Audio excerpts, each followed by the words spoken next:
பிஹி அஜ்மாயின். எல்லா புகழும் அல்லாஹ் ஒருவனுக்கு, அவனது அருளும் அன்பும் அண்ணல் முஹம்மது ரசூலுல்லாஹி ஸல்லல்லாஹு அலைஹி வஸல்லம் அவர்களின் மீதும், அவர்களுடைய வாழ்க்கையை வாழ்ந்து சிறந்து இந்த உலகத்துக்கு முன்மாதிரியாக திகழ்ந்த சஹாபா பெருமக்கள், நல்லோர்கள், நாதாக்கள், நாம் நம் குடும்பத்தினர்கள் யாவருக்கும் நிறைவாக நிகழட்டுமாக. புனிதமான இந்த பொழுதிலே அவனுடைய வேதத்தை பற்றி கேட்பதற்கு அல்லாஹு தாலா நசீபை தந்ததை போல, நாளை மறுமையில் கண்மணி முஹம்மது ரசூலுல்லாஹி ஸல்லல்லாஹு அலைஹி வஸல்லம் அவர்களோடு இருக்கிற உயர்ந்த பாக்கியத்தையும் அல்லாஹ் நசீபாக்கி தருவானாக. அன்பானவர்களே, அருமையான ரமதான் மாதத்தை, அதில் நம்மளுடைய எல்லா உறுப்புகளின் வழியாக அல்லாஹ் நமக்கு தந்த பொருளாதாரத்தின் வழியாக பல அமல்களை செய்துவிட்டு, அடுத்து இந்த ரமலானை எதிர்நோக்கியவர்களாக துஆ செய்து நாம் இந்த புனிதமான பாக்கியமான ரமலான் மாதத்தில் நாம் எந்த அமல்களை செய்தோமோ அந்த அமல்கள் நம்மிடத்தில் மீதி இருக்கக்கூடிய 11 மாதங்களும் நிறைவேற வேண்டும் என்ற துஆக்களை செய்த வண்ணம் ஒவ்வொரு நாளும் நாம் அந்த எண்ணங்களோடு கடந்து செல்கிறோம். அல்லாஹு தாலா அந்த எண்ணத்தை நிறைவேற்றி தருவானாக. இந்த ஆண்டு ஹஜ்ஜி செய்ய இருக்கக்கூடிய ஹாஜிகளுக்கு அதற்குண்டான வழிகளையும் வசதிகளையும் ஆஃபியத்துகளையும் அல்லாஹு தாலா அவர்களுக்கு சேர்த்தருள்வானாக. அன்பானவர்களே, இன்று நாம் பார்க்க இருக்கக்கூடிய சூரா சூரத்துல் பக்ரா. பொதுவாக நாம் பிந்திய பகுதியிலிருந்து ஒரு 2 ஆண்டுகளுக்கு நெருக்கமாக நாம் ஒரு 4 ஜுஸு கிட்ட முக்கியமான சூறாக்களை நாம் கண்டு வந்தோம். தொடராக எடுத்து செல்ல வேண்டும் என்பதற்காக சூரத்துல் பக்ராவிலிருந்து நாம் தொடங்க இருக்கிறோம். பொதுவாக ஷரியத்தை சரியாக நம்ம நடக்கணுண்டா, ஷரியத்தில் சரியாக இருக்கணுண்டா, அதுக்கு ஒரே வழி என்ன தெரியுங்களா? குர்ஆனையும் நபி மொழிகளையும் பிடித்து கொள்வது தான். முந்தைய உம்மத்தில் நிறைய வேதங்கள், நிறைய நபிமார்கள், நிறைய ஆகமங்கள் எல்லாம் கிடைச்சிச்சு. என்ன ஆச்சு? அல்ல அழகா சொல்லுவான், வேதம் கிடைச்சி வேதத்தின்படி அமல் செய்யலண்டா அவங்களுக்கு உதாரணம் சொல்லுவா அப்படின்னு அல்லாஹ் கேட்டுட்டு என்ன சொல்லலாம் தெரியுங்களா?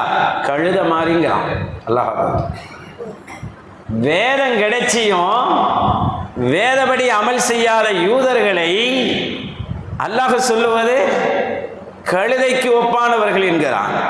இது அவர்களை குறித்து மட்டுமல்ல, வேதங்கள் தரப்பட்ட அந்த வேதத்தை பின்பற்றவில்லை என்றால் இந்த உம்மத்துக்கு அது எச்சரிக்கை. இப்போ வேதம் என்பது ரொம்ப முக்கியமானது. ஓதுவதற்கு மட்டுமல்ல, ரமலானில் கேட்பதற்கு மட்டுமல்ல, நம்ம வாழ்நாள் முழுக்க கொண்டு போறதுக்கு தான் இந்த வேதம். சாதாரண வேதத்தை எல்லாம் கொடுக்கல.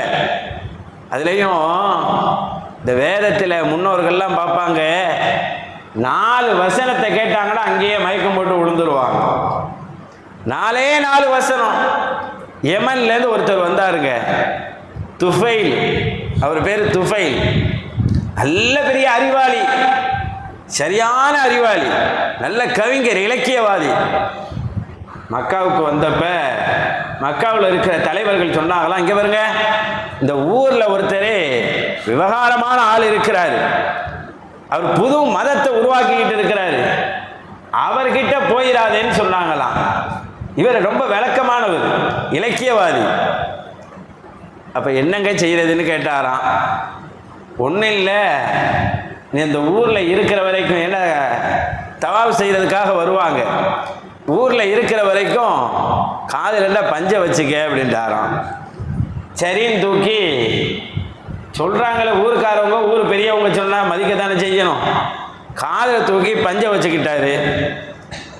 அப்படி சுற்றிக்கிட்டே இருக்கும்போது மத்தாஃப முகமது ரசூலுல்லாஹி ஸல்லல்லாஹு அலைஹி வஸல்லம் வர்றாங்க. தக்பீர் கட்டி தொழுகிறாங்க. அந்த மத்தாஃபுக்கு அருகில் ஹிஜ்ரி இஸ்மாயில் இருக்கல, அதுக்கு அருகில் தொழுகிறாங்க. இவருக்கு ஒரு எண்ணம், நம்ம எதுக்குடா காதில் பஞ்சை வைக்கணும்? நம்ம என்ன விளங்காதவனா? நம்ம படித்தவன், நம்ம விளங்குனவன், நம்ம என்னன்னு தெரிஞ்சு. சும்மா படித்தவங்க சும்மா இருக்க மாட்டாங்க, விளங்காதவங்க கூட அமைதியாக கை கட்டி இருப்பாங்க. ஒரு மருத்துவருக்கு முன்னாடி மருத்துவத்தை பற்றி பேசினா சும்மா இருப்பாங்களா? சரி, நம்ம விளங்குன ஆளு இந்த முகமது என்று சொல்லக்கூடியவர் என்ன சொல்றான்னு பார்த்துடலாமே அப்படின்னு காதில் இருக்கிற பஞ்சை வெளியே எடுத்தாராம் துஃபைல். ரசூலுல்லாஹி ஸல்லல்லாஹு அலைஹி வஸல்லம் அப்போதான் சூரத்து ரஹ்மான ஓதுறாங்க.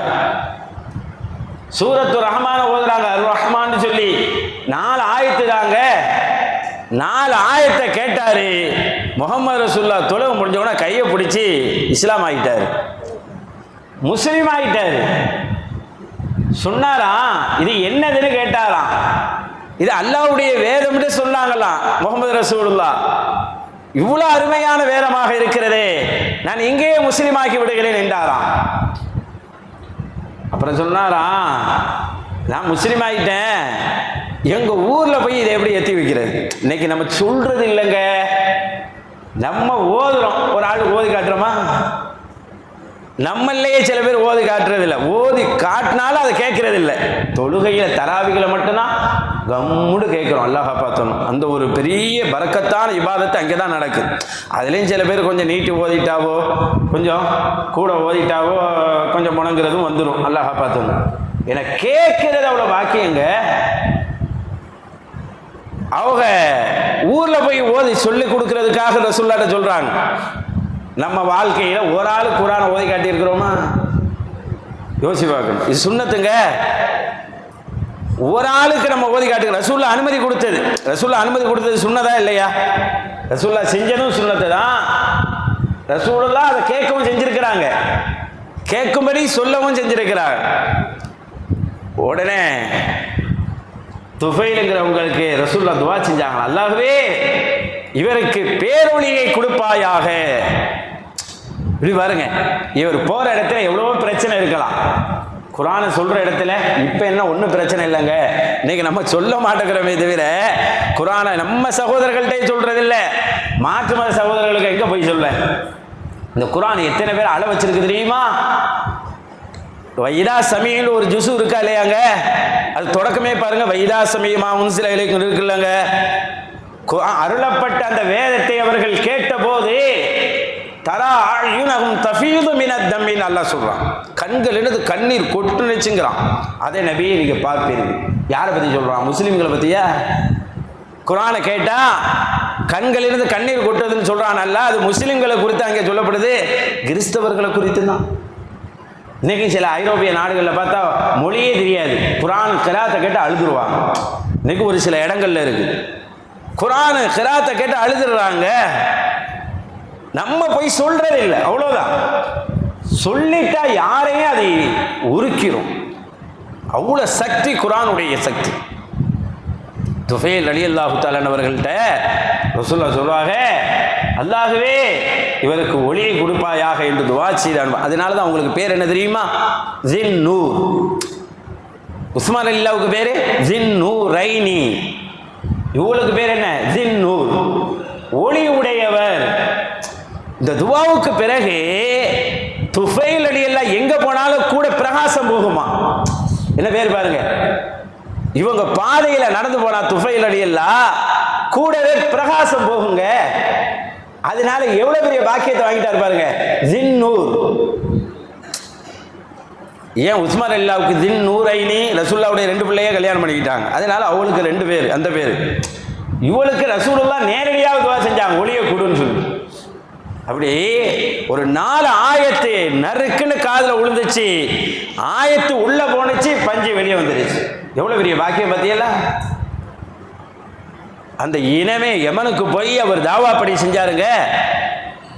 அந்த இனத்துக்கே தாவா பணி செஞ்சார். ஒன்றும் இல்லை, இந்த குரானை ஓதி காட்டினாங்க. இந்த குரானை தான் போய் ஓதி காட்டினாங்க. இன்னைக்கு ஓதி காட்டக்கூடிய இந்த பழக்கம் நம்மள நிறைய இடத்துல குறைஞ்சி போச்சு.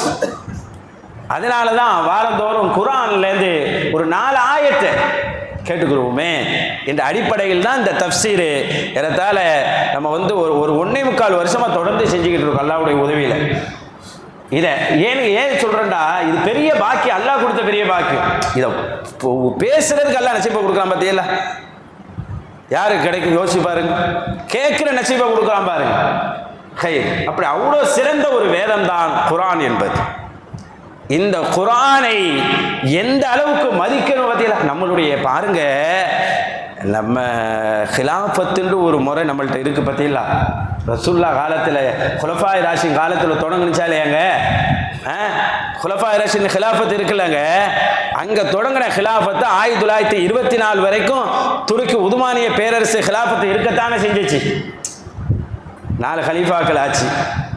அடுத்து யார்? உமையாக்கள் ஆச்சு, அப்பாசியாக்கள் ஆச்சு, அலிராயகத்தினுடைய குடும்பத்தினர் ஆச்சு, ஃபாத்திமியாக்கள் ஆச்சு. அப்படியே முக்கியமான குடும்பத்தினர்கள்லாம் ஆட்சி செஞ்சாங்க தொடர்ந்து. இப்படியே வந்தது உதுமானிய பேரரசு வரையும் ஆட்சி இருந்துச்சு. அது ஒரு பரக்கத்தானது. ஹிலாஃபத்துங்கிறது ஒரு பரக்கு, இந்த உம்மத்துக்கு கிடைச்ச பெரிய பரக்கத்து. ஏன் தெரியுமா? உலகத்தில் இஸ்லாத்துக்கு எங்க பிரச்சனை இருந்தாலும் குரல் கொடுக்கிற ஒரு தலைமை, குரல் கொடுப்பதற்கு ஒரு தலைமை இருந்துச்சுங்க. 1924 வரையும் இருந்ததே இன்னைக்கு இல்லாமல் போச்சா இல்லையா? நம்ம நாட்டை அடிச்சாவே நம்ம நாடே ஸ்பான்சர் பண்ற அளவுக்கு வந்து நிற்கிறோமா இல்லையா? எல்லாம் காப்பாற்றணும். ஒரு தலைமை இல்லாமல் போச்சா இல்லையா? ஏன் துருக்கிக்கு இவ்வளோ பெரிய பாக்கியத்தை எல்லாம் கொடுத்தான்னு சொல்லும் போது அந்த மக்களுடைய அணுகுமுறை ரொம்ப சூப்பராக இருக்கும். துருக்கியில் இருக்கிறாங்க பாருங்க, இவர்கள் குர்ஆனுக்கு ரொம்ப முன்னுரிமை கொடுப்பாங்களாம். துருக்கி மக்கள் நல்லா கேட்டுக்கிறேன். துருக்கியில் அப்துல் ஹமீது தான் கடைசி ஹலீஃபா. அப்துல் ஹமீத் அவருடைய வரலாறே சூப்பராக இருக்கும். அப்துல் ஹமீதுடைய வரலாறு, அவருடைய பேர புள்ள தான், 2வது பேர புள்ள தான் ஆட்சி செஞ்சார். ரஜபுன்னு ஆட்சி செய்யறாங்க. அவர் அந்த ஆட்சி குலைஞ்சனும் எவ்வளோ பெரிய சரி பார்த்தீங்களா? ஹிலாஃபத்தை உடைச்சதெல்லாம் பெரிய சரி. நான் அதுக்குள்ளே போகலை, நீ நம்ம தஃப்சீருக்கு வரணுமே. அவர்களுடைய நல்ல பண்பு என்ன தெரியுமா? துருக்கியர்கள் ஏதாவது ஒரு ரூமுக்கு போகிறாங்கன்னு வச்சுக்கிறேங்க, அந்த ரூம்ல ஒரு குர்ஆன் இருக்குன்னு வச்சுக்கிறேன், கதை இல்லைங்க, அவர்களுடைய வாழ்வியல், துருக்கியர்களுடைய வாழ்வு எப்படி இருக்கு பாருங்க. ஒரு ரூமுக்கு போறான்னு சொன்னா அந்த ரூமுக்குள்ள ஒரு குர்ஆன் இருந்தா குர்ஆனை பார்த்துட்டு திரும்பி வரமாட்டாங்களாம். குர்ஆனை பார்த்துட்டு திரும்பி நடக்க மாட்டாங்களாம், பின்பக்கமாவே நடந்து வருவாங்க. குர்ஆனுக்கு முதுகை காட்டக்கூடாது செய்திங்க. இது சட்டம் அல்ல, மார்க்க சட்டம் கிடையாது. மார்க்க சட்டம் திரும்பி வரலாம். ஆனால் இஷ்கு, ஒரு அன்புன்னு சொல்லுவாங்கல்ல, மஹப்பத்து அடிப்படையில், ஒரு காதல் அடிப்படையில் குர்ஆனுக்கு நான் முதுகை காட்ட மாட்டேன்னு சொல்லிட்டு பின்னாடியே வருவாங்களாம். முன்னாடி போனவங்க அப்படி பின்னாடியே தான் வருவாங்களா. எப்படி பாருங்க, நைட்டு நேரம் ஆரஞ்சு குர்ஆனை படிச்சுக்கிட்டு இருக்கிறாங்க, ஏதோ ஒரு அரபி நூலை ஹதீஸ் நூலை படிச்சுக்கிட்டு இருந்தாங்கன்னு வச்சுக்கிறீங்க, தூங்கணும்னு வச்சுக்கிறீங்க. அப்பெல்லாம் என்ன தூங்குற மாதிரி இருந்தால் அதை மூடி வச்சுட்டு தான் தூங்குவாங்களாம், திறந்து போட்டே தூங்க மாட்டாங்களா. இன்னைக்கு பாத்திரம் பானை எல்லாம் மூடி போட்டு தூங்குறோமா இல்லையாங்க? அது மாதிரி அரபு நூல்களை, குர்ஆனை, ஹதீதுகளை படித்து கொண்டு இருக்கக்கூடிய அந்த பெருமக்கள் தூக்கம் வந்து விட்டால் மூடாமல் தூங்க மாட்டார்களாம். என்ன விபத்து? அதனால கிடைச்சது என்ன தெரியுமா? வீழ்ந்து போன துருக்கி மீண்டு எழுந்து வந்துச்சா இல்லையா? ஹிலாஃபத்து தான் உடஞ்சி போனச்சே தவிர எழுந்து வந்துருச்சா இல்லையா? குர்ஆனை மதித்தவர்களை அல்லாஹ் கண்ணியப்படுத்துவான், மிக சிறப்புப்படுத்துவான் என்பதை நம்ம பார்க்க முடியும் வரலாறுல. ஏன் இதை சொல்ல வரேன்டா, குர்ஆன் அவ்வளோ சக்தி. அதில் பார்த்தோம்னு சொன்னால் அல்லாஹு தஆலா சூரத்துல் பக்ராவுக்குண்டு ஒரு சிறப்பு, சூரத்துல் ஃபாத்தியாவை நம்ம ஏற்கனவே பார்த்துட்டோம். சூரத்துல் பக்ராவுக்குண்டு அல்லாஹ் நிறைய சிறப்புகளை ரசூல் ஸல்லல்லாஹு அலைஹி வஸல்லம் வழியாக நமக்கு தந்திருக்கிறான். ஸல்லல்லாஹு அலைஹி வஸல்லம் சொல்லுவாங்க, யார் சூரத்துல் பக்ராவை எடுத்துக்கொண்டாரோ அவர் பரக்கத்தையே கையில் எடுத்துட்டார்னு சொன்னாங்க. மன் அகதஹா, அதை எடுத்தவர் அவருக்கு அது பரக்கத், அது விட்டவருக்கு அது ஒரு நஷ்டம், பேர் இழப்புன்னு சொல்றோமா இல்லையா? சூரத்துல் பக்ராங்கிறது பேர் இழப்பு. அதை ஓதாம விட்டா பெரிய இழப்புங்க. எவ்வளவு பெரிய சூனியக்காரர்களும் சூரத்துல் பக்ராவை ஓதியவரை வெல்ல முடியாது என்று சொன்னார்கள். பெரிய சூனியம் பண்றாங்க. அவர்கள் கூட சூரத்துல் பக்கராவை ஓதியவனை ஒன்றும் பண்ண முடியாது. அவ்வளோ பெரிய பவர் பார்த்தீங்களா? பாருங்க, முதல்ல இறங்கின ஆயத்து எதுங்க? இக்ரா தானங்க. கடைசி இறங்கின ஆயத்து சூரத்துல் பக்கராவில் தான் இருக்கு. வத்தகு யௌமன் சூரத்துல் பக்கராவில் தான் இருக்கு. அதேமாரி விசேஷமான ஆயத்து ஆமனர் ரசூல் சூரத்துல் பக்கராவில் தான் இருக்கு. எவ்வளோ பெரிய சிறப்பு பாருங்க. நம்ம நினைப்போம் இந்த அருமை நமக்கு தான் கொஞ்சம் இதாக இருக்கும். ரசூலுல்லாஹ்ட்ட ஒரு சஹாபி வந்தாங்க, கண்ணு தெரியாத கொஞ்சம் வயசான சஹாபி, கண்ணு தெரியாதவங்களில் வயசான சஹாபி வந்தாங்க. நாயகமே, எனக்கு கொஞ்சம் உடம்பு முடியலை, ரொம்ப நேரம் என்னால் ஓத முடியலை, நான் என்ன செய்கிறது அப்படின்னு கேட்டாங்க. வயசான முதியவங்களாக இருக்கும்போது ஓத முடியாதுங்க, ரொம்ப நேரம் உட்காந்து என்ன செய்கிறதுன்னு கேட்டாங்க. ரசூல் ஸல்லல்லாஹு அலைஹி சொல்கிறாங்க, ஜபாத்துர்ரா ராவுள்ள சூறாக்களை ஓதுங்கள் என்று சொல்றாங்க. அலிஃப் லாம் மீம் ரான்னு வருது இல்லைங்க, ராக்குரிய சூறாவை ஓதுங்கள் என்று சொன்னார்கள். உடனே அந்த சஹாபி, நாயகமே அவ்வளோ நேரம் உட்கார்ந்து ஓத முடியாது, அவர் ரொம்ப முதியவர், அவர் ஸல்லல்லாஹு அலைஹி வஸல்லம் ஓதிதான் ஆகணும்லாம் சட்டம் சொல்லலை. உடனே சொல்கிறாங்க ஸல்லல்லாஹு அலைஹி வஸல்லம், ஹாமீம் சூறாக்களை நீங்கள் ஓதுங்கள் என்று சொல்கிறாங்க. ஹாமீம்ன்ற நிறைய சூறா வருதா இல்லையா, அதில் ஏதாவது ஒரு சூறா எடுத்து ஓதுங்கன்னு சொல்கிறாங்க ரசூலுல்லாஹி ஸல்லல்லாஹு அலைஹி வஸல்லம். அதுக்கு ஹவாமீன்ட்டு ஜம்மா சொல்லுவாங்க. ஹவாமீன்கள்னா ஹதீஸில் வருது, ஹாமீன்ட்டு வருது. அப்போ அவர் சொல்கிறாங்க, நாயகமே அதையும் ஓத முடியாது, ஏன்னா ஹாமீம்ன்றாலும் அது ஒரு 1/4 ஜூஸு 1/2 ஜூஸு 3/4 ஜூஸுலலாம் இருக்குது அது.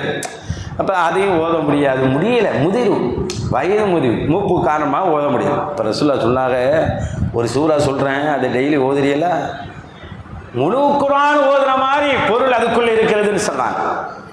முழு குர்ஆனை ஓதினால் என்ன பொருள் வேணுமோ அத்தனை பொருளும் அதுக்குள்ள இருக்கிறது, அந்த சூறா ஓதுறீங்களாங்கிறாங்க. ரசூலுல்லாஹ் ஸல்லல்லாஹு அலைஹி வஸல்லம் யார் கேள்வி கேட்குறாங்கன்னு பார்த்து கரெக்டாக பதில் சொல்லுவாங்க. ரசூலுல்லாஹ் அவ்வளோ பேர்.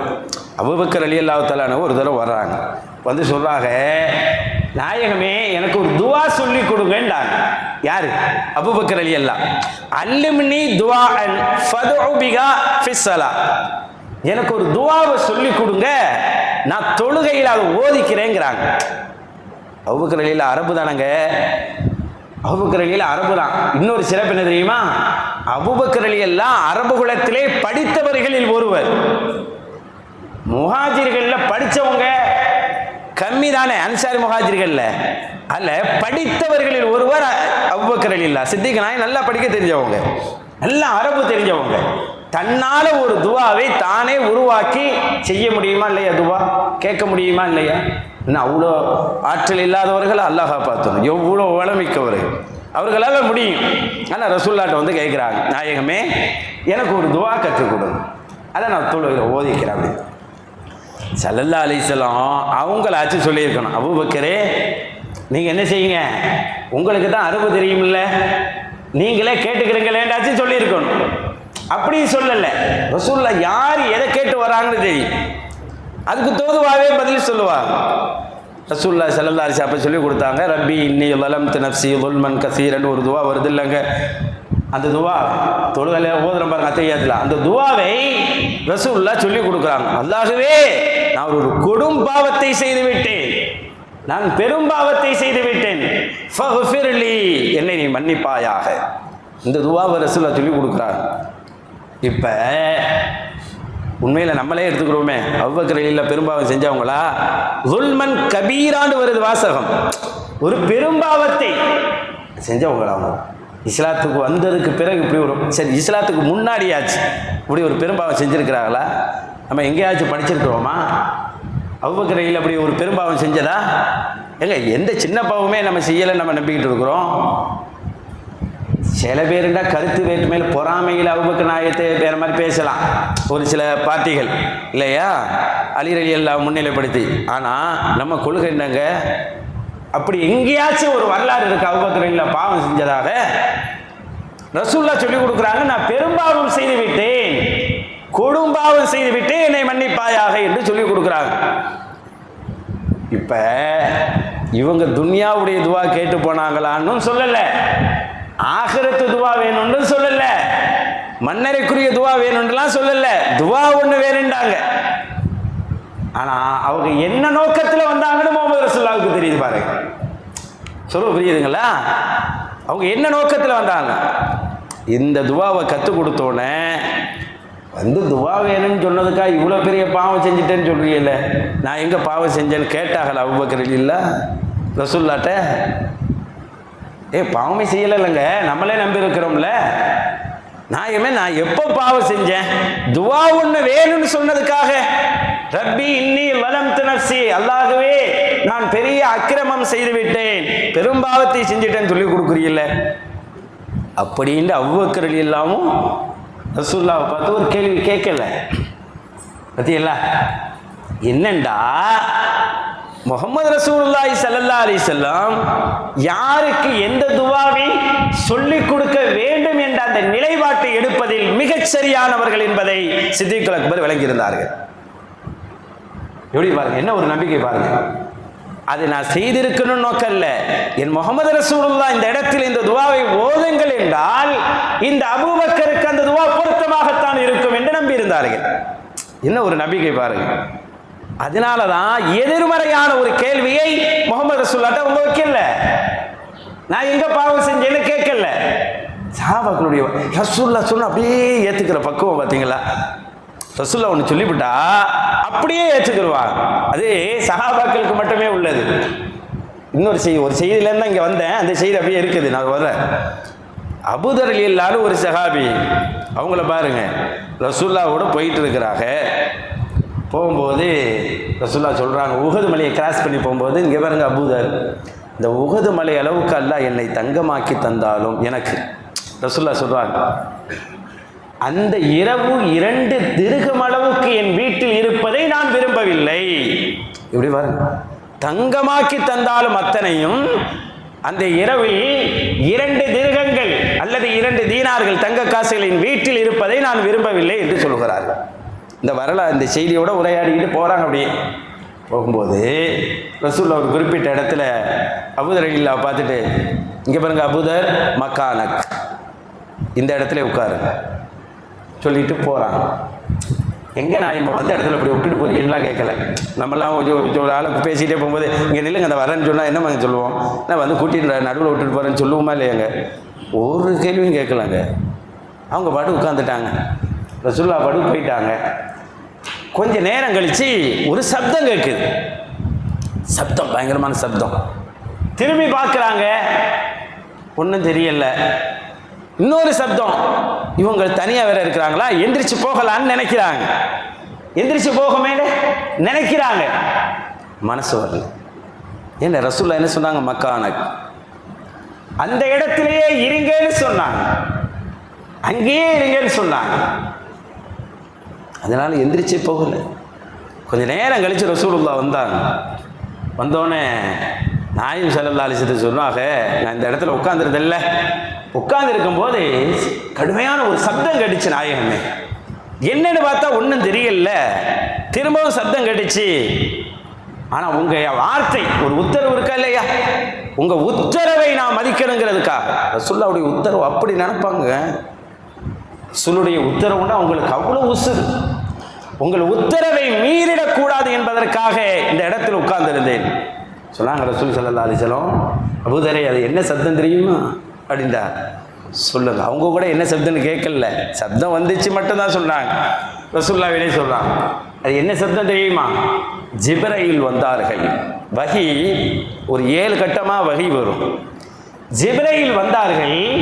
அவர்கள் வஹி எடுத்து வருகின்ற முறையில் ஒன்று சப்தத்துடன் வருவார்கள். அந்த சப்தத்தை தான் நீங்கள் கேட்டீர்கள் என்று அபூதர் ரலியல்லாஹு அன்ஹு ரசூலுல்லாஹ் சொன்னாங்களாம். எதுக்கு இந்த செய்தி சொல்ல வரோம்டா, இந்த இடத்துல கொண்டு வந்து உட்காருங்கண்டா, உட்கார்ந்தவர்களுக்கு எழுந்து போக எண்ணம் வராது. எவ்வளோ பெரிய சப்தம் வந்தாலும் சரி, அங்கே எந்திரிச்சு போகணும்னு நான் நினைச்சது எதுக்கு தெரியுமா அப்படின்னு அபூதர் ரலியல்லாஹு சொல்றாங்க. சப்தம் வந்தவொடனே எந்திரிச்சு போகலான்னு நினைச்சப்ப எனக்கு என்னமோ ஆயிரும் என்று நான் எந்திரிச்சு போக நினைக்கல, என்னை விட்டு போன முஹம்மது ரசூலுல்லாஹ்க்கு ஏதோ ஆச்சோன்னு நினைச்சேன்.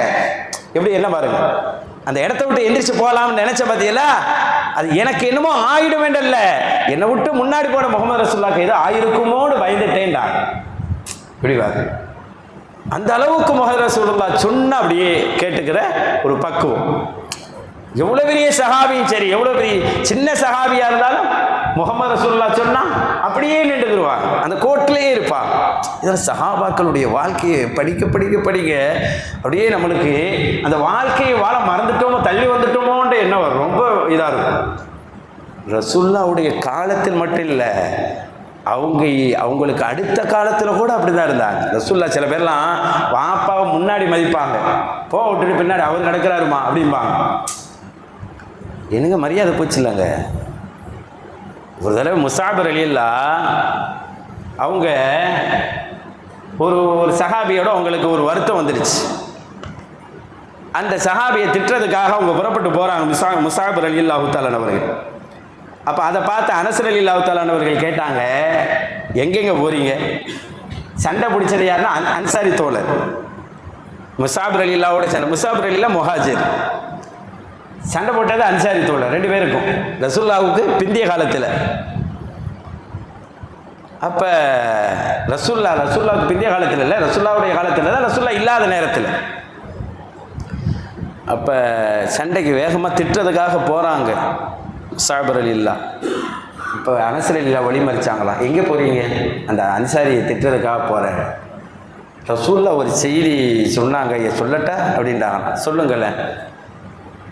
என் காலத்துக்கு பின்னாடி கூட அன்சாரிகளிடத்தில் நல்ல விதமாக நடந்து கொள்ளுங்கள். அன்சாரிகள் நல்லதை செய்தால் எடுத்துக்கொள்ளுங்க, அவங்க தப்பா செஞ்சுட்டா மன்னிச்சிருங்கண்ணா. இப்படின்னு சொன்னது ஒரு செய்தி. ரசூலுல்லாஹ் சொன்ன ஒரு ஹதீஸை அனஸ் ரலியல்லாஹு சொல்றாங்க. எப்படி கோபத்தோடு போறவர், கோபத்தில் என்ன சொன்னாலும் கேட்க மாட்டோம்லங்க, காதிலே உழாது. ஆத்திரக்காரனுக்கு புத்தி இல்லைங்கிற மாதிரி காதிலே உழாது. கோபத்தில் போன முஸாப் ரலியல்லாஹு இவங்க சொன்னோன்னே உடனே கீழே விழுந்துட்டாங்க. தரையில் விழுந்துட்டாங்க. தரையில் விழுந்து சொன்னார்களாம், அம்ரு ரசூலில்லாஹி ஸல்லல்லாஹு அலைஹி வஸல்லம் அலா ராஸி வ ஐனி. என் முஹம்மது ரசூலுல்லாஹி ஸல்லல்லாஹு அலைஹி வஸல்லத்தினுடைய உத்தரவை என் தலையிலும் கண்ணிலும் நான் வைத்து ஒத்திக்கொள்கிறேன் என்று சொன்னார்களாம். அதை விட எனக்கு என்ன கோபம் வந்துருச்சு. முஹம்மது ரசூலுல்லாஹ் அன்சாரிகளை மன்னிச்சிருங்கன்னு சொன்னதுக்கு அப்புறம் எனக்கு கோபம் வருமா? இந்த இடத்தை விட்டு நான் நகர்ந்து போக மாட்டேன். எந்த இடத்துல நபிமொழி வந்துச்சோ அந்த இடத்தை விட்டு என் கால் போகாது அப்படின்னு சொல்லி கோபத்தில் அடுத்த 8 கூட வச்சிடக்கூடாதுன்னு படுத்துட்டாங்க. ரசூலுடைய ஹதீஸுக்கு மேல என் கோபத்துக்கு வேலை கிடையாது அப்படின்னு சொன்னாங்க. பாருங்க ரசூலுல்லாஹ் எப்படிலாம் மதிச்சிருக்கிறாங்க பாருங்க சஹாபா. அதுதான் இத்தாஅத்து ரசூலுங்கிறது தான். ரசூலுல்லாஹ் ஒன்று சொன்னால் அப்படியே கேட்டுக்கிறது. அப்படிப்பட்ட பெருமக்கள் சஹாபாக்கள். சரி வாங்க, இப்போ தான் அந்த செய்திக்கு வரப்போகிறேன். ஒன்று விட்டுட்டு போனோம் பாருங்க. வயதான சஹாபி ரசூலுல்லாஹ்ட்ட வந்து கேட்டாங்கல்ல, கேட்டோடனே ஸல்லல்லாஹு அலைஹி வஸல்லம் ஃபஸ்ட்டு அலிஃப் லாம் மீம் ரா அந்த மாதிரி ராவுடைய சூறாவை ஓதுங்கன்னு சொன்னான். அவங்க முடியாது, வயது மூப்பு காரணமாக ஓத முடியாதுன்னு சொன்னோடனே ஹவாமியின் ஹாமீம் என்று வரக்கூடிய சூறாக்களை ஓதுங்களேன்னு சொன்னான். அதுவும் வயிறு மூப்பாக இருக்குது, ஓத முடியல நாயகன் அப்படின்னு உதிர் சொல்கிறாங்க, தங்கடத்தை சொல்கிறாங்க. ரசூலுல்லாஹ் உடனே சரி பரவாயில்ல போங்கல்ல சொல்லலை. எவ்வளோ பெரிய வயசானவங்களும் குர்ஆனுடைய தொடர்பில் இருக்கணுங்கிறதுக்கு இந்த செய்தி. எனக்கு வயசாயிருச்சு, அதனால் குர்ஆன் கண்ணு தெரியல, ஓத முடியலன்னு குர்ஆனை விட்டு போகக்கூடாது. குர்ஆனோடு தான் இந்த உம்மத்து இருக்கணும். சின்ன பிள்ளைய மட்டும்தானே இருக்கணும். சின்ன பிள்ளையில மௌத்து வரை குர்ஆனுடைய தொடர்பு இருக்கணும். ரசூலுல்லாஹ் சொன்னாங்க, ஒரு சூரா சொல்கிறேன், குர்ஆனுடைய அத்தனை விளக்கமும் அதில் இருக்கிறது, சொல்லட்டான்னு கேட்டாங்க. சொல்லுங்க நாயகன், அதை டெய்லி ஓதி வரீங்களா? அப்படி ஓதி வர நாயகன் சொன்னோன்னே நீங்கள் ஓதுங்கள், இதா ஸுல்ஸிலத்தில் அர்து ஸில்ஸாலஹா, இந்த சூறாவை டெய்லி நீங்கள் ஓதிவாங்கன்னு சொன்னாங்க. முழு குர்ஆனை ஓத முடியாத, அலிஃப் லாம் மீம் ரா ஓத முடியாத, ஹாமீம் ஓத முடியாத, வயது மூப்பின் காரணமாக ரசூலுல்லாஹ் ஒரு ஆள் வரும்போதே கரெக்டாக யோசிச்சிருவாங்க, இவருக்கு ஓத முடியுமா முடியாதான்னு. ஏமாற்ற முடியாது ரசூலுல்லாஹ்ட்ட. சில பேர்கிட்ட பதில் சொல்லிடுவாங்க, நீங்கள் ஓதிதாங்க ஆகணுன்றுவாங்க. அப்போ வந்து கேட்டவங்க ரொம்ப வயதானவங்க. அப்போ நீங்கள் இதா சுல்சிலத்தில் அர்து ஓதி வாங்கன்னு சொன்னாங்க. அல்லாஹ் தஆலா அதில் எவ்வளோ விஷயத்தை சொல்லுவான் தெரியுமா? அந்த சூறாவில் அது தர்ஜமா எடுத்து பாருங்க. அவ்வளோ செய்திகள் அந்த சூறா, குட்டி சூறா தான் அவ்வளோ செய்தி இருக்கும். இவ்வளவு குர்ஆனோடு இந்த உம்மத்தை ரசூலுல்லாஹ் இருந்த காலத்தில், வஹி இறங்குற காலத்தில் நீங்க குர்ஆனோடையே இருக்கணும்னு சொல்லி கொடுத்தாங்க முஹம்மது ரசூலுல்லாஹி ஸல்லல்லாஹு அலைஹி வஸல்லம். எவ்வளவு பெரிய வாக்கியம்.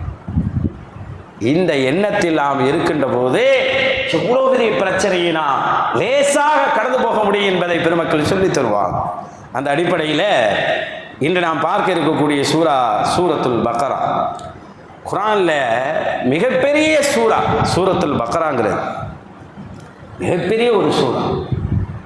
இந்த சூரா எவர் ஓதுறாரோ அவர் தலைமையாகிறதுக்கு தகுதி இருக்குன்னு சொல்லுவாங்க. ஒரு தலைவராக வரணுமா, ஒருத்தர் சூரா பக்ரா தெரியுதா, தலைவராகவே போட்டுடலாம். அந்த காலத்தில் அப்படிதான். இன்னைக்கு பணம் பதவி வச்சு தானங்க போடுறாங்க. அப்படி இல்லை. அப்பெல்லாம் தலைவர் போஸ்ட்டுக்கு ஆள் எடுத்தா சூரத்துல் பக்ரா தெரியணும். எழுதாருங்க, சூரத்துல் பக்ரா தெரிஞ்சாதான் தலைவர் போஸ்டே கிடைக்கும். இன்னைக்கு வச்சா என்ன ஒரு தலைவர் போஸ்டே சூரத்துல் பக்ரா. நான் பொய் சொல்லலை. முஹம்மது ரசூலுல்லாஹி ஸல்லல்லாஹு அலைஹி வஸல்லம் ஒரு தடவை போருக்கு அனுப்பலான்னு முடிவு பண்ணுறாங்க. இப்போ ஸல்லல்லாஹு அலைஹி வஸல்லம் யாரை தளபதியாக போடுறது, தலைவராக யாரை போடுறதுன்னு யோசிக்கிறாங்க. ஒரு சஹாபிட்ட கேட்குறாங்க, உங்களுக்கு என்ன தெரியும், குர்ஆனில் என்ன தெரியும் அப்படின்னு. அவர் சொல்கிறாரு, ரசூலுல்லாஹ் கேட்குறான், மம்மாக் மினல் குர்ஆன், குர்ஆனில் உங்கள்கிட்ட என்ன இருக்குது, குர்ஆனில் எவ்வளோ மனப்பாடம் பண்ணி வச்சுக்கிறீங்க, என்ன தெரியும் அப்படின்னு. அவர் சொல்கிறார், செய்யும் மினல் குர்ஆன், குர்ஆன்லேருந்து கொஞ்சம் தெரியும் அப்படின்னு. அடுத்த ரசூலுல்லாஹ் இன்னொரு சஹாபிட்ட கேட்குறாங்க, ஏங்க உங்களுக்கு என்னங்க தெரியும் அப்படின்னு. அவர் சொன்னார், எனக்கு சூரத்துல் பக்ரா தெரியும்னு சொன்னார். சூரத்துல் பக்ரா தெரியுமா, அப்போ நீங்கள் இந்த படைக்கு நீங்கள் தான் தலைவர் என்று சொன்னார்கள். இந்த படைக்கு நீங்கள் தான் தலைவர், தளபதி என்று முஹம்மது ரசூலுல்லாஹி ஸல்லல்லாஹு அலைஹி வஸல்லம் சொன்னார்கள். ஒரு படைக்கு ஆளை எப்படி தேர்வு செய்கிறார்கள் பாருங்க, தலைமையை எப்படி தேர்வு செய்கிறார்கள் பாருங்க. சூரத்துல் பக்ரா யாரிடத்தில் இருக்கிறதோ அவர் சரியாக வழி நடத்துவார். அவருக்கு அல்லாஹ்விடத்தில் எல்லா விதமான உதவி இருக்கு என்பதை தான் சொல்லி கொடுக்கிறார். குர்ஆனில் இருக்கிற பெரும்பாலான செய்திகள் அதில் வந்து, சட்டங்கள் எடுத்து பாருங்க, எல்லா சட்டமும் அதில் இருக்கும். பவரான ஆயத்துகள் பாருங்க, மந்திர ஆயத்துகள் சொல்றோம் பாருங்க, இஸ்முல் ஆலம், அஸ்மாவுல் ஹுஸ்னா, இதெல்லாம் எடுத்து பாருங்க, அந்த சூறாவில் இருக்கும். ஆயத்துல் குர்சி அந்த சூறாவில் இருக்கும். எல்லாம் அதுக்குள்ளதான் இருக்கும். அப்ப அதுல அவ்வளோ செய்திகள், அதுல இருக்கக்கூடிய துவாக்கள் மகத்துவமானது, ரப்பனாண்டு வரக்கூடிய துவாக்கள். அதனாலதான் ரசூலுல்லாஹ் இந்த சூறாவுக்கு அவ்வளோ ஒரு முக்கியத்துவம் கொடுத்தாங்க. அதனால அடுத்த சூறா ஓதக்கூடாதுன்னு இல்லை. குர்ஆன்ல எல்லா சூறாக்களும் பாக்கியமானது. ஒவ்வொரு இடத்துல ஒரு சிறப்பு சொல்லப்படுதுன்னா அந்த சூறாவோடு நாம் பார்க்க வேண்டுமே தவிர எதிர்மறையான சிந்தனையில பார்த்துடக்கூடாது. அபூபக்கர் ரலியல்லாஹு ரசூலுல்லாஹ் புகழ்வாங்க, அதுக்காக உமர் ரலியல்லாஹு அப்படி இல்லையான்னு கேட்கக்கூடாது. அவர்களுடைய சிறப்பு தனியாக சொல்லப்படும். நாம் சூரத்துல் பக்ராவை பார்க்க இருப்பதினால் இந்த சிறப்புகளை பற்றி நாம் சொன்னோம். அன்பானவர்களே, முஹம்மது ரசூலுல்லாஹி ஸல்லல்லாஹு அலைஹி வஸல்லம் அவர்களுக்கு அருளப்பட்ட சூறாக்களில் சூறாவாக இறங்கினது சில இது இருக்குது, ஆயத்துகளாக இறங்கினது சில இது இருக்கு. சூறாவா இறங்கினதை பார்த்தோன்னு வச்சுக்கிறீங்களேன், சூரத்து ஃபாத்திஹா தான் முதல்ல சூறாவா முழுசா இறங்கினுச்சு. மற்றெல்லாம் ஆயத்தா தான் இறங்கினுச்சு. சூறாவா கடைசியாக இறங்கினது என்ன, இதா ஜா நஸ்ருல்லாஹ், சூறாவா மொத்தமாக இறங்கினது. ஒவ்வொரு ஆயத்தா இறங்கினதுங்கிறது வேறு. அதில் சூரத்துல் ஃபாத்திஹா அதனால தான் முன்னாடி வச்சுருப்பாங்க. அது மசானின்னு சொல்லுவாங்க, திரும்ப திரும்ப ஓதக்கூடியது. ஆனால் சூரத்துல் பக்ரா பசு மாடு அப்படிங்கிற தலைப்பில் அந்த சூறா வச்சிருக்கிறாங்க. அதில் நிறைய வரலாறுகள் சொல்லப்படுகிறது. அது கிட்டத்தட்ட 2.25 ஜுஸுவுக்கு மேலே இருந்தால் நிறைய சரித்திரங்கள் அதில் இருக்கிறது. நாம் பார்க்கலாம். பிஸ்மில்லாஹிர் ரஹ்மானிர் ரஹீம். அலிஃப் லாம் மீம். ஸாலிகல் கிதாபு லா ரைப ஃபீஹ். இது அல்லாஹ்வின் வேதம். லா ரைப ஃபீஹ், இதில் எந்த சந்தேகமும் கிடையாது. ஹுதல் லில் முத்தகீன், பக்தி உடையவர்களுக்கு இது நேர்வழி காட்டக்கூடியதாக இருக்கிறது. முதல் ஆயத்தை வேதத்தை குறித்து சொல்லுகிறது. வேதத்தை திறக்கின்ற போதே சந்தேகம் எதுவும் கொள்ளக்கூடாது.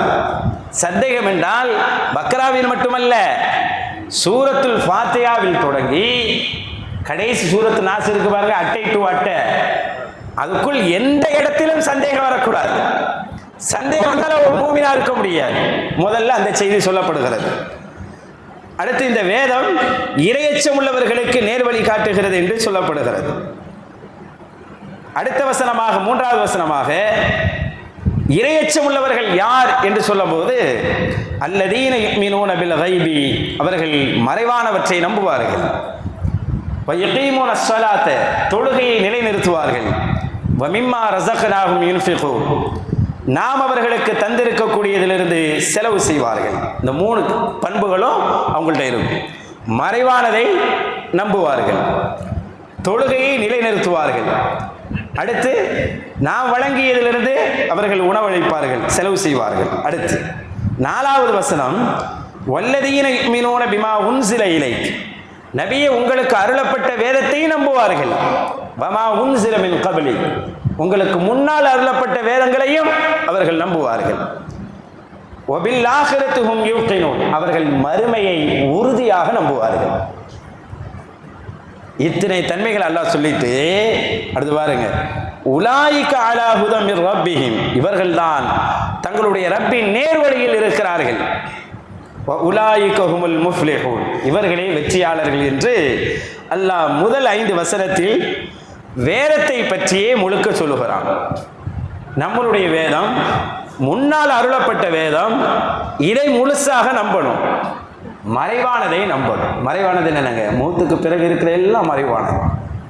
மூத்துக்கு பிறகு எதெல்லாம் இருக்குதோ அதெல்லாம் மறைவானது. மூத்துக்கு பிறகு என்ன இருக்குது? கபர் இருக்குது, கபரில் அதாப் இருக்கிறது, ஹஷர் இருக்குது, நஷர் இருக்குது, எழுப்பப்படுறது, திரட்டுறது, விசாரணை இருக்கிறது. விசாரணை, அல்லாஹு அக்பர், விசாரணை நினைச்சு நிறைய பேர் அழுதிருக்கிறார்கள், அழுகுவார்களாம். உமர் ரலியல்லாஹு தஆலா அவர்கள் ஒரு தடவை பலஸ்தீனுக்கு போயிருந்தாங்க. அவங்க ஒரு தடவை தான் பலஸ்தீனுக்கு போனாங்க. பைத்துல் மக்தீஸ் வெற்றி கொள்ளப்பட்டப்ப சாவி அப்போ தான் கொடுப்பேன்டாங்க, அதுக்காக போயிருந்தாங்க. போகிற பாதையில் ஒரு நாய் ஒன்று தாகத்தில் தண்ணீருக்காக ஏங்கிக்கிட்டு நிற்கிது. உடனே உமர் ரலியல்லாஹு தஆலா அவர்கள் தான் தண்ணீர் எடுத்து நாய்க்கு கொடுக்கிறார்கள். கொடுத்து விட்டு சொன்னார்கள், அந்த இடத்துல, இந்த இடத்தில் உனக்கு ஏன் தண்ணீர் இருந்த தெரியுமா? நாளை மறுமையில் இந்த உமர் இந்த இடத்தை கடந்து போகின்ற போது அல்லாஹ்வுடைய படைப்பில் ஒன்று தாகித்து இருந்ததை தண்ணீர் எடுத்து கொடுக்க வழி இல்லாமல் அலட்சியப்படுத்தி விட்டார் உமர் என்று நாளைக்கு விசாரணைக்கு வந்துடக்கூடாது. இந்த உமரின் விசாரணைக்குள் அது வரக்கூடாது. எங்க நாய்க்கு தண்ணி கொடுக்காததும் விசாரணை.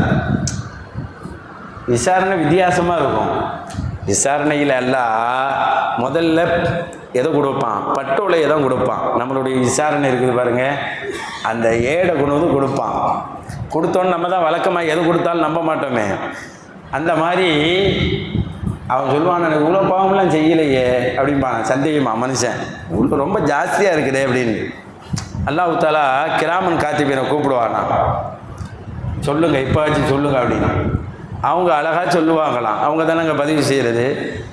அப்போவும் நம்ப மாட்டானா, இருந்தாலும் கொஞ்சம் ஓவராக தான் தெரியுங்கிற மாதிரி அந்த கருத்து அப்படி சொல்லுவாராம். ஹதீஸினுடைய கருத்து தான் சொல்கிறேன், நேரடி பொருள் சொல்லலை. அப்போ உடனே எல்லாம் என்ன செய்வான் தெரியுமா? இவன் இதெல்லாம் நம்ப மாட்டான்னு சொல்லி நம்மளுடைய வாய்க்கு ஒரு பூட்டு போட்டுருவான். அல்யௌம நஹ்திமு அலா அஃப்வாஹிஹிம், சூரத்து யாசின் ஓதுறமா, துக்கல்லிமுனா ஐதீஹிம்னு ஓதுறோம்லங்க யாசின்ல. வாய்க்கு பூட்டு போட்டுருவான். அல்ல வாய் விட்டால் தான் நம்ம பேசிக்கிட்டே இருக்கிறான். மீதி எல்லாம் பேச ஆரம்பிச்சிடும். அதாவது பேச ஆரம்பிச்சிருமா, இவனுக்கு ஒன்றும் ஓடாது, கை காலும் எல்லாம் பேசுது. அது இவனுக்கு எதிராக பேசுது. சொன்னான தப்பு செய்யும்போது நீங்கள் தானே இருந்தீங்க கூட. கையை வச்சு தான் தப்பு செய்கிறான், காலை வச்சு தான் தப்பு செய்கிறான். தப்பு செய்யும் போதெல்லாம் கூட இருந்துட்டு இன்னைக்கு எங்களுக்கு எதிராக வந்து நிற்கிறீங்களேன்னு கேட்பான். அல்லாஹ் அப்படி பேசுறதுக்கு வழி கொடுப்பான். அப்போ பேசுவானா. கடைசியாக அது சொல்லுமா, எல்லாத்தையும் பேச வச்சவன் எங்களையும் பேச வச்சுட்டான் அப்படின்னு சொல்லுவான். இப்படி விசாரணையில் ஆச்சரியமான ஒரு தகவல் பதிவு செய்வாங்க. மலக்குமார்கள் ஒருத்தர் வந்து நல்லவர்கள் வரிசையில் இருப்பாராம். நல்லவர்களுடைய வரிசையில் சொர்க்கத்துக்கு போவாங்கல்ல, அந்த வரிசையில் ஒருத்தர் வந்து நிற்பார். சொர்க்கத்துக்கு போகிறதுக்காக நிற்பார். அல்லாஹ் சொல்லுவான் அந்த மலைக்கிட்ட, இவரை பிடிச்சி போய் இழுத்து போய் நரகத்தில் போடுங்க அப்படின்னு. வரிசை என்ன வரிசை? நல்லவர்களுடைய வரிசை. மலக்குமார்களுக்கு ரொம்ப ஆச்சரியமாயிடும். ஏன்னா பட்டியலில் நல்லவர் தான் போட்டிருக்கு, நல்ல அமல் செஞ்சிருக்கிறாரு, அவர் ரமலானில் தொழுது இருக்கிறாரு, தர்மம் செஞ்சிருக்கிறாரு, எல்லாம் நல்ல நல்ல பதிவுலாம் இருக்குது, எல்லாம் பதிவாக இருக்குது. அதனால மலக்குமார்கள் அதை பார்ப்பாங்க, என்ன தொழுது இருக்கிறானே, நல்லா ஓதி இருக்கிறானே அப்படின்னு அல்லாட்ட கேட்பாங்களா, அல்லாகவே இவன் தொழுது இருக்கிறான், ஓதி இருக்கிறான், வணங்கி இருக்கிறான், நிறைய வேலையெல்லாம் நல்ல மல்லாம் செஞ்சுருக்கிறானே அப்படின்னு. அல்லாஹ் சொல்லுவானா, செஞ்சது வரைக்கும் தான் உங்களுக்கு தெரியும். மலக்குமார்கள் வேலை என்னங்க, செஞ்சதை பதிவு செய்யறதா அவங்க வேலை. அவன் யாருக்காக செஞ்சாங்கிறது எனக்கு தான் தெரியும், இது மலக்குக்கு தெரியாது. நம்ம தொழுகிறோம்லங்க, தொழுதோன்னு பதிவு செஞ்சிருவாங்க. நம்ம இவருக்குத்தான் தொழுதோன்னுலாம் பதிவு செய்ய மாட்டாங்க. நம்ம தர்மம் கொடுக்குறோமா இல்லையா, பதிவு செஞ்சிருவாங்க. அவர் கொடைவல்லன்னு சொல்றதுக்கு தான் கொடுத்தாருலாம் பதிவு செய்ய மாட்டாங்க. அப்ப நம்ம பேரு தொழுகையாளியா இருக்கும், கொடைவல்லலா இருக்கும், பெரிய நோம்பாளியா இருக்கும், மலக்குமார் லிஸ்ட்ல நல்லவர்கள் லிஸ்ட்ல இருக்கும். ஆனா அல்லாஹ் பிடிச்சு நரகத்துக்கு போட சொல்லுவாங்க. ஏண்டா அடுத்தவனுக்காக தொழுது இருக்கிறான், அவரை பாராட்டுவதற்காக கொடை கொடுத்திருக்கிறான். அப்பதான் ஆச்சரியப்படுவாங்களா மலக்குமார்கள், ஓ இப்படி ஒரு வகை இருக்குதோ, அது நமக்கு தெரியலையே. மலக்குமார்கள் தங்களுடைய பலகீனத்தை எப்போது புரிந்து கொள்வார்கள். எப்படிப்பட்ட இது பாருங்க. ஒரு சில பேரை கூட்டிகிட்டு போகும்போது அவனை நரகத்துக்கு போடுறதுக்காக நல்ல மல்லாம் செஞ்சிடவ தான். அந்த மாதிரி நேரத்தில் என்ன செய்ய முடியும், நரகத்துக்கு கூட்டிகிட்டு போகும்போது சில பேர் வருவாங்களாம், அல்லாகவே இவன் என்னை பேசிட்டாரு திட்டாருன்னு சொல்லி வருவாங்களாம். உடனே இவருடைய பாவத்தை தூக்கி அல்ல அவருக்கு கொடுப்பான். அவர்கிட்ட நன்மை இருந்தால் நன்மை தூக்கி இவர்கிட்ட கொடுப்பானா. நன்மை இருக்கிறவரையும் நன்மை போயிட்டு இருக்கும், நன்மை இல்லைண்டா பாவம் போயிடும். அவருடைய பாவம், அநீதி இழைக்கப்பட்டவருடைய பாவம் இந்த நல்லவருக்கு, நல்லவராக இருந்தார் பாருங்க, அவருக்கு போயிடும்.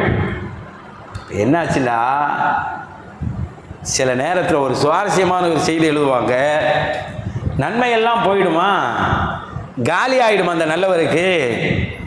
ஒரு எம்டியாக இருப்பார், சொர்க்கத்துக்கு போக முடியாது. இந்த நேரத்தில் ஒருத்தர் வருவானா, வந்து அல்லாஹ் என்னை இப்படி ரொம்ப மோசமாக திட்டிவிட்டான் அல்லா அப்படின்னு சொன்னோடனே, அப்படியா அவர் நன்மை எடுத்துக்கப்பா அப்படின்னு சொல்லுவான். அல்லாஹ் போய் பார்த்தா ஒன்றும் இல்லை, எம்டியாக இருக்கிறாரு, ஒன்றுமே இல்லையா அல்லா. அப்படியா, இப்போ என்ன பண்ணலாம்? அப்போ அல்லாஹ் சொல்லுவானா, அந்த பாரு அப்படிம்பாங்க. யார் கம்ப்ளைண்ட் பண்ண வந்தான் அவன்கிட்ட, அவன் பார்ப்பானா, டே சொர்க்கம் தெரியுமா, பிரம்மாண்டமாக தெரியுமா, பிரம்மாண்டமாக தெரியுமா. அவன் கேட்பான், கம்ப்ளைண்ட் பண்ண வந்தவன், யார் நபிமார்களுக்கா அப்படின்னு. இல்லை இல்லை. அப்போ உன்னுடைய நேசர்களுக்கா? இல்லை இல்லை. யாருக்கு யாருல, உனக்கு தான் யா அப்படின்பானான்ல, உனக்குத்தான் அது அப்படின்னு பூரிப்பாயிடுவான். அவன் நினைச்சான் இதெல்லாம் நபிமார்களுக்குத்தான் கிடைக்கும்.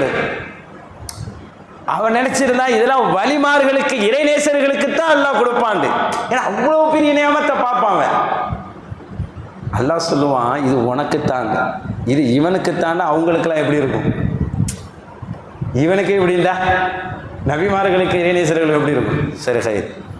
இப்போ இவன் சொல்லுவானா, இவ்வளோ பெரிய சுருக்கத்தை எனக்கு கொடுக்க போறியே, எதுக்கு, என்னத்துக்கு அப்படின்னு கேட்பானா.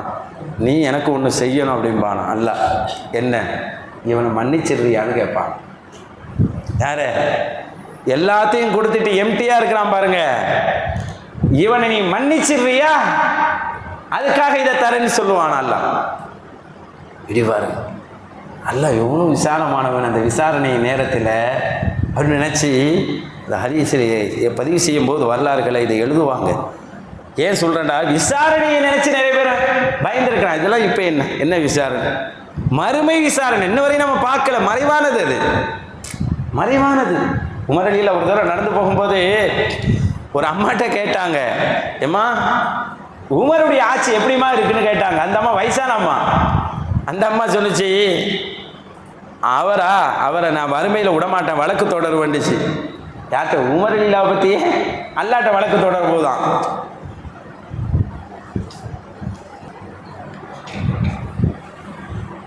அன்பானவர்களே, உமரலில்லாவை பற்றி அந்த அம்மா அல்லாட்ட வழக்கு தொடர்வதாக சொன்னிச்சு. ஒன்று உமரலில்லா சொன்னாங்களாம், உமரலில்லா தன்னை உமருண்டு காட்டிக்கிறதில்ல. அந்த அம்மாட்ட சொன்னாங்களாம், அல்லாவிடத்திலிருந்து அவரை நீ விடுதலை பண்ணணுண்டா உனக்கு நான் 25 காசு கொடுக்குறேன், 25 ரூபா கொடுத்தா அவரை விடுதலை பண்ணிடுவியா அப்படின்னு. இந்த அம்மா அதே மாதிரி தாங்கன்னு வாங்கிக்கிடுச்சு. அது உமர் ரலியல்லாஹு தெரியாது. வாங்கினதுக்கப்புறம் 2 சஹாபி அலி ரலியல்லாஹு கூட இருந்தாங்க, அப்துல்லா இப்னு அப்பாஸ் 2 பேரையும் கூப்பிட்டு இந்த பாருங்க எழுதிக்கிற சொன்னாங்க. மறுமையில் எனக்கு எதிராக இவள் வழக்கு தொடுக்கக்கூடாது. அப்படி தொடுக்கின்ற போதே இந்த பத்திரத்தை இவள் எழுதி கொடுத்த கடிதாசியை நான் காட்ட வேண்டும் என்று சொன்னார்கள். விளையாட்டுக்கு சொல்லலைங்க, என்னை கஃன் துணி உடுத்தும் போது உள்ளே வச்சு உடுத்தி விடுங்கன்றாங்க. எவ்வளோ பெரிய வார்த்தை! சும்மா ஏதோ நம்ம பேசிட்டு போகிறதுக்காக சொன்னாங்க. எழுதி வாங்கி அந்த கடிதாசி அந்த பத்திரத்தை பத்திரமா வச்சிருந்து வசியத்தை செஞ்சாங்க. நான் மௌத்தாகும் போது என் உடலுக்கு மேல அந்த பத்திரத்தை வச்சு அதுக்கு மேல கஃனை உடுத்துங்கன்றாங்க. கபூர்ல கூட இந்த உமர் விசாரணையிலிருந்து தப்பிக்கணும். இந்த அம்மாவுக்கு உபகாரம் செய்யாம ஆட்சியை நடத்தி விட்டாருன்னு அல்லாஹ் கேட்டக்கூடாது. ரசூலுல்லாஹி ஸல்லல்லாஹு அலைஹி வஸல்லம் நைட்லாம் நஃபில் தொழுகுவாங்க. ஆயிஷா மாட்ட கூடுதலாக தொழும்போது ஆயிஷா மாட்ட கேட்பாங்களாம், ஐயம்மா நான் கொஞ்சம் தொழுதுக்குருவா அப்படின்னு கேட்பாங்க. நான் கொஞ்சம் தொழுதுக்குருவா அப்படின்னு கேட்பாங்களா. எப்படி பாருங்க, ரசூலுல்லாஹி ஸல்லல்லாஹு அலைஹி வஸல்லம் யாரை தொழுகுவதற்கு, அல்லாஹுவோடு உரையாடுவதற்கு மனைவிடத்தில் அனுமதி கேட்டாங்க. என்ன பயம் ரசூலுக்கு? என்ன பயம்? இந்த உம்மத்துக்கு என்ன சொல்லி தராங்க? மனைவிட்ட கேட்பாங்களா கொஞ்ச நேரம் தொழுதுக்குருவா அப்படின்னு. ஐஷாம்மா சொல்லுவாங்களா, நாயகமே நீங்கள் என் கூட இருக்கிறது தான் எனக்கு ரொம்ப பிடிக்கும், ஆனால் நீங்கள் தொழுகிறது அதை விட எனக்கு பிடிக்குன்ட்டாங்களாம். என் கூட மனைவி அப்படி தானுங்க, கணவன் கூட இருந்தால் விரும்புவாங்க, அது நீங்கள் தொழுகுவதாக இருந்தால் அதை விட எனக்கு விருப்பமானது என்று சொன்னார்களா. மனைவிட்ட கூட அனுமதி கேட்கணும், அதுவும் விசாரணைக்கு வந்துடக்கூடாதுன்னு இந்த உம்மத்துக்கு சொன்னாங்க. மறுமை, இந்த மறைவான செய்தியை நம்புறது இருக்குது பாருங்க, இன்னும் நம்ம கேள்வியே படலை. கபருடைய வாழ்க்கை இன்னும் வரையும் அனுபவிச்சவங்களுக்கு தான் தெரியாது. எழுப்பப்படுறது தெரியாது. விசாரணைன்னு ஒன்று இருக்குது தெரியாது. குர்ஆன்ல வருகிறது, இதை நம்புவார்கள், இறையச்சம் உள்ளவர்கள் இதை நம்புவார்கள். என் ரப்பு என்னிடத்தில் விசாரிப்பான். விசாரிக்கின்ற போது நான் என்ன பதில் சொல்றது? எவ்வளோ பெரிய பிரச்சனைலாம் நடக்குது யோசிச்சு. அதனால தான் சஹாபாக்கள் ஸ்கேல் கிழிச்ச மாதிரி ரசூல்லா மாதிரியே நடந்தாங்க. தப்பு வந்துருமோன்னு பயந்தாங்க. ரசூலுடைய காலத்துலங்க அது என்ன பொன்னான காலம், அந்த காலத்தில் கூட ரசூல் மாதிரியே நடந்துடணும்னு ஆசைப்பட்டாங்க. ஏன்னா கொஞ்சம் தவறிட்டா விசாரணைக்கு வந்துருமோன்னு. சில செய்திகள்லாம் ஆச்சரியமாக இருக்கும். அந்த உம்மத்துகள் செய்த அந்த முதல் தர குடிமக்கள், முதல் தர மேன்மக்கள் செய்த செய்திகள் ஆச்சரியமாக இருக்கும். ரசூல் ஆரம்பத்தில் ரசூலுல்லாஹ் மோதிரம் போட்டாங்க, தங்க மோதிரம், ஹராமாக்கப்படுவதற்கு முன்னால் எல்லாரும் தங்க மோதிரம் போட்டுக்கிட்டு இருந்தாங்க. ரசூலுல்லாஹ் தடை செய்யப்பட்டுருச்சுன்னு சொல்லிட்டாங்க. உடனே எல்லாரும் கழட்டி வீசிட்டாங்க. இதை தெரியாத ஒரு சஹாபி ஒரு தடவை அணிந்து வந்திருந்தார். தங்க ஹராமாக்கப்பட்டிருக்கிற செய்தி தெரியாது. அப்போது ரசூலுல்லாஹ் சொல்றாங்க, நரக நெருப்பில் ஒரு துண்டு உங்க கையில் இருக்கிறத நீங்க விரும்புவீங்களான்னு கேட்டு அதை கழட்டி தூக்கி போட்டாங்க. போட்டதுக்கு அப்புறம் அந்த சஹாபி அந்த தங்கத்தை எடுக்கலைங்க. கூட இருந்தவங்களாம் சொன்னாங்களாம், அணிகிறது தானே கூடாது, வேற எதுக்காச்சும் யூஸ் பண்ணிக்கிறீங்கன்னு.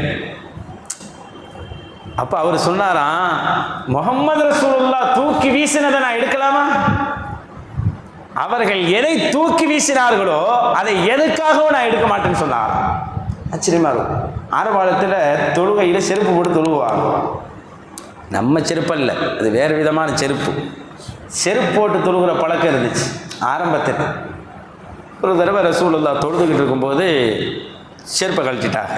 தொழுதுகிட்டு இருக்கும்போது, இப்போல்லாம் கூடாதுங்க, நம்ம செருப்புலாம் எல்லாமே உள்ளே இருக்குது, அப்போ உள்ள இது. அப்போ தொழுகையிலே என்ன செஞ்சிட்டாங்க, செருப்பை கழட்டிட்டாங்க. ரசூலுல்லாஹ் தொழுகையில் செருப்பை கழட்டினோன்னா தொழுகை முடிச்சுட்டு கேட்பேன்னு சஹாபாக்கள் பொறுக்கல்ல. ரசூலுல்லாஹ் கழட்ட சஹாபாக்களும் பின்னாடி கழட்டி வச்சுட்டாங்க. தொழுகை முடிஞ்சு ரசூலுல்லாஹ் சொன்னாங்க, ஏன் நீங்கள்லாம் செருப்பு கழட்டினீங்கன்னு கேட்டாங்க. அவங்க என்ன பதில் சொன்னாங்க, நீங்க கலெக்டரை நாங்க பார்த்தோம், நாங்க கலட்டிட்டோம். நீங்கள் செருப்பை கழட்டுறதை பார்த்தோம், நாங்கள் கழட்டிட்டோம். என்ன இது பார்த்தீங்களா? ரசூலுல்லாஹ் தான் விளக்கமெல்லாம் எங்களுக்கு வேண்டாம். இப்போ ரசூல்லா சொன்னாங்க, ஜிப்ரீல் வந்தாங்க, சொன்னாங்க செருப்பில் சுத்தம் இல்லைன்னு சொன்னாங்க, நான் கழட்டினேன்னு சொன்னாங்க ரசூல் ஸல்லல்லாஹு அலைஹி வஸல்லம். அது ரசூலுக்கு சொல்லப்பட்ட செய்தியாக இருந்தாலும், ஆனால் ரசூல் கழட்டுகின்ற போது எங்கள் காலில் செருப்பு இருக்க எங்களுக்கு தகுதி இல்லைன்னு சஹாபாக்களும் கழட்டிட்டாங்க. இத்திபா சொன்னான். ஏண்டா அதில் கூட ஏதாவது தவறு வந்துருமோன்னு பயந்தான். ரசூல் கழட்டும் போது நீங்கள் ஏன் கழட்டலை? ரசூல் வீசியதற்கு அப்புறம் ஏன் எடுத்தீர்கள் என்று கேட்டுருவாங்களோன்னு பயந்தான். எவ்வளோ பெரிய இது பாரு. ரசூல்லாட்ட ஒருத்தர் வந்து என் பிள்ளைக்கு மாப்பிள்ளை இருந்தால் சொல்லுங்கன்றாங்க.